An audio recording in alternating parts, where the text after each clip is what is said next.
Hello everyone, Andre from the Midweek Escape Artist here. Today we need to talk about tent pegs. I have now been on many camps, and every single time I go to a camp there's always someone setting up camp like around me somewhere, and the amount of times I've seen people peg in the wrong peg, or pegs the wrong way, or their pegs coming loose in the night, or the pegs pulling out of the slightest little breeze. It's a lot. It really is a lot. Now, this is not something I ever thought I would have to do and explain how tent pegs work, but here we are. So I want to make this as informative and instructional as I possibly can. Obviously, talking about tent pegs, you know, there's not a hell of a lot I can do to make it super interesting, but I'm going to show you the tent pegs that I've got and what I use them for and what my favorite is and the ones that I always have with me, and that should help you out a little bit. So let's get into it, yeah? Nice.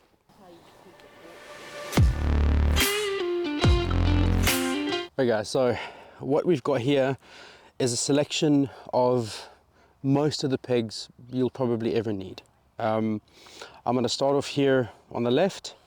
This is it's basically a huge nail with a little plastic bit to like catch a cord or whatever. These are like quite a lot.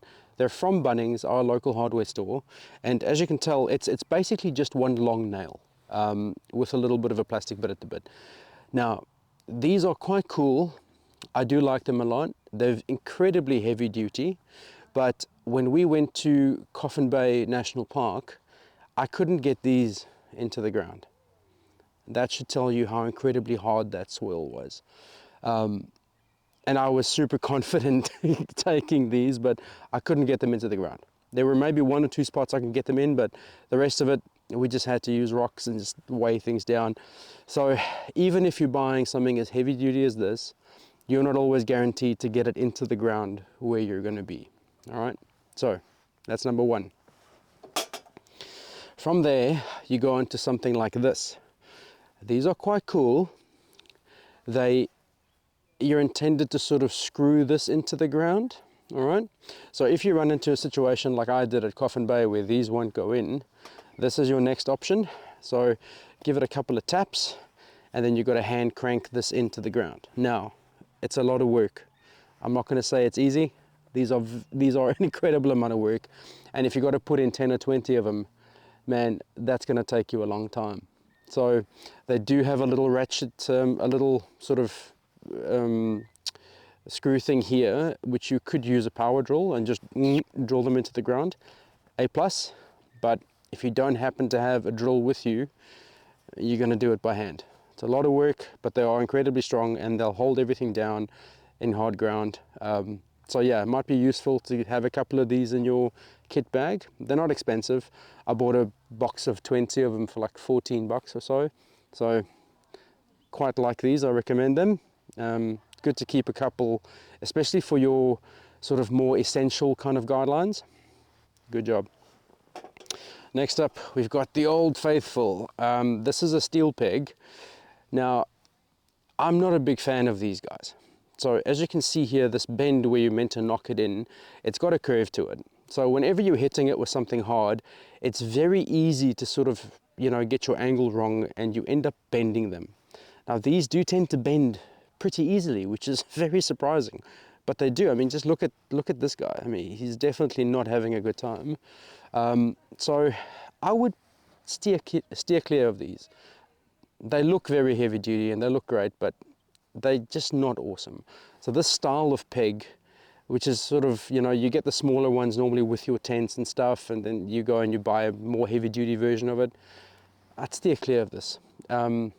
These curved ends, it's very prone to bending, and I don't recommend them. So let's move on from there. Next up, we've got these little guys. So this is a smaller version of this. It's also basically just a long, huge galvanized nail, which is great. And it's got a bit of a plastic bit at the end here.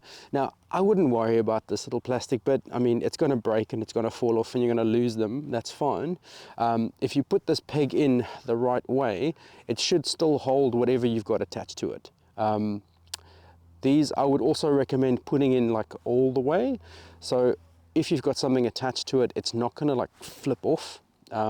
This head is not incredibly wide, so which is why they give you these little plastic bits. But these little plastic bits bend super easy. So if you're relying on them to hold stuff in, you might be in for a bit of a time. Now, I will say I haven't bent one of these yet, and they've gone into pretty much anything I've put them into. So yeah, they're not bad. Once again, like $14, $15 for a pack of 20. Well, quite good. Now, this might look super weird to you, but this is a sand peg. So if you're going to an area where the ground is very soft, very sandy, even maybe a little wet, this is what you want. These are incredible pegs. They're made out of ABS plastic, out of Brisbane by a company called Super Peg. I really like these. They're really wide head. They're quite sort of stable and sharp. So if you're going to soft ground or sandy ground, this is what you want. These things grip incredibly well. You know, having said that, if you try and peg this into the beach and it gets windy, any peg is probably going to fail. But this is probably as close as you're going to get to a decent tent peg for like sandy soft conditions. So I really like that. Next up, here's two examples of your lightweight hiking sort of style tent peg. These are sort of triple ones. You get the ones that are just, it's a flat piece that's bent into a V. You get those as well. I don't mind these. I like them. I carry a few of them in my kit, just depending on, you know, where I'm going and what I'm doing. I don't mind them. The key to these though is you need to make sure you're putting them in at the right angle. As you can see here, these little notches that have been cut out, that sort of indicates to you where the right angle is. You want your guy line going out this way. So you're angling them away from what you're trying to peg down. I've seen a lot of people putting these in straight. They'll just pull out. Like, you know, within minutes they'll pull out. Some people even put them in this way, which I always cringe, because they can see the little notch there. They think that's the right way to do it, but it's this way, guys. So if you're trying to peg something out over here, you're putting the peg angled away from it. Then these work really well. You know, they've got that triple sort of configuration. They grip really well. I haven't tried putting these into hard ground yet. But like I said, I mean, there you're going to struggle with pretty much anything. But yeah, I don't mind them. There's a little titanium hiking pegs.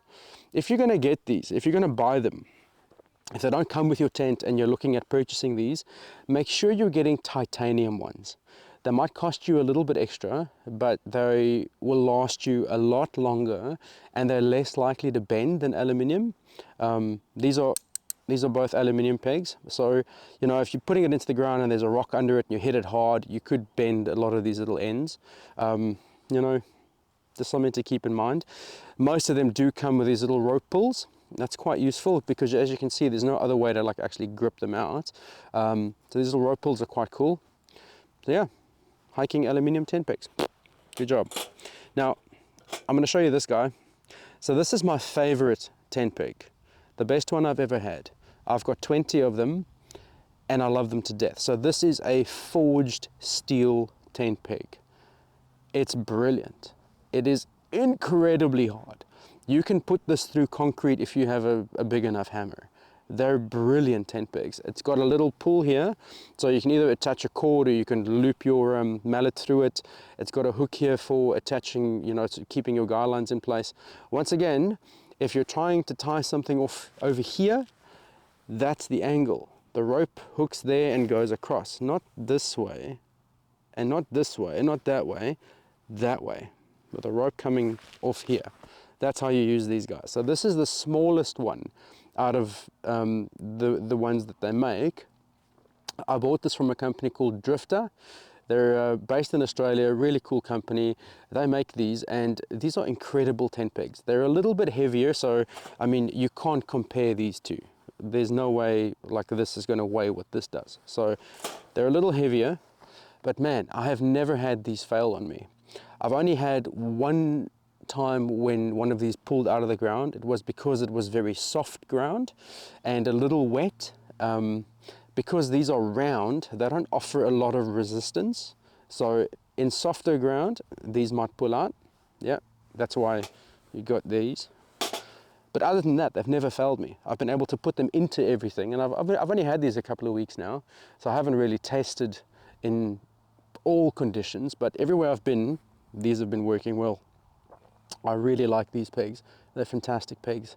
And that brings us to the end of it. So if you were going to go out and buy pegs that didn't come with your tent or didn't come with your whatever you want to peg out, I recommend getting a set of these. I really do. So this is the 20 centimeter forged steel tent peg. I really like that. In addition to that, I would go and get myself a couple of these for soft ground, soft sandy ground. That's cool. And then for very, very hard ground, I would get a couple of these. So this is probably what I'd recommend for most people to get. It'll get you out of trouble pretty much wherever you go. Now, if weight is a concern, like it is for some people, I don't mind the hiking style peg, but like I said before, always try and get them in titanium. The other benefit with that is they won't rust, where aluminium and these sorts of guys, they can rust and they can fracture. So, you know, buyer beware, buy a good quality titanium tent peg and you should be fine. But other than that, that's it. So this guy, and a couple of these will get you out of trouble. None of them are expensive, but like I said, something like this is an investment because, you know, you buy this once. You only have to buy it once, and maybe keep an eye on them because they are black. I would actually, like these little tie-outs, I would go and get some reflective cord and just make a couple of tie-outs for these so you don't lose them in the dark.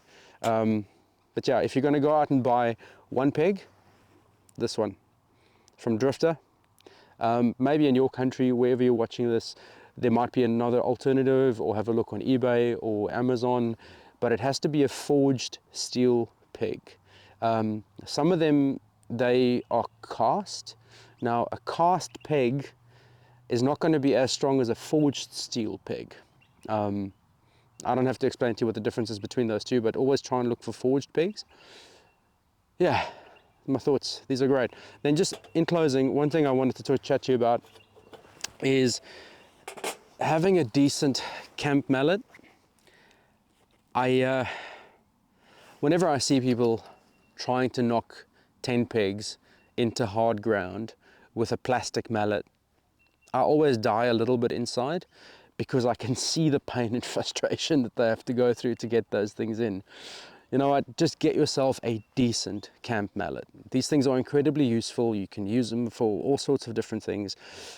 This one in particular is by a company called Camping Moon. I'm not sure exactly where it's from, but it's brilliant. It's got a nice wooden handle. The handle also extends all the way through the actual head.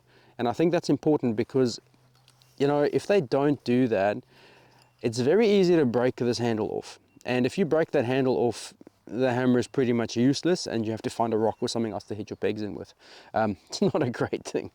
The other cool thing about this guy is it's got this incredibly large, generous hook to like hook those tent pegs out. The other thing that's quite nice about this is the handle is drilled and screwed in on both sides from here. So you can put quite a bit of force into pulling tent pegs out without worrying about breaking the handle. The other cool thing about this is a brass insert on the inside, so it sort of softens the blow a little bit while the rest of the head provides the momentum. Yeah, highly recommend this one. It's quite cool. There's a couple of different versions of this out there. I like the pull and I like the front. I like a steel front. Now, it does make a little bit of noise when you're putting them in, and you know, if that bothers you, then get something with a rubber foot on the front. Normally when I go camping, it's not a big deal if I have to put in, you know, 12 pegs or whatever. So yeah, I like that. And there we go, guys. The great epic tent peg video.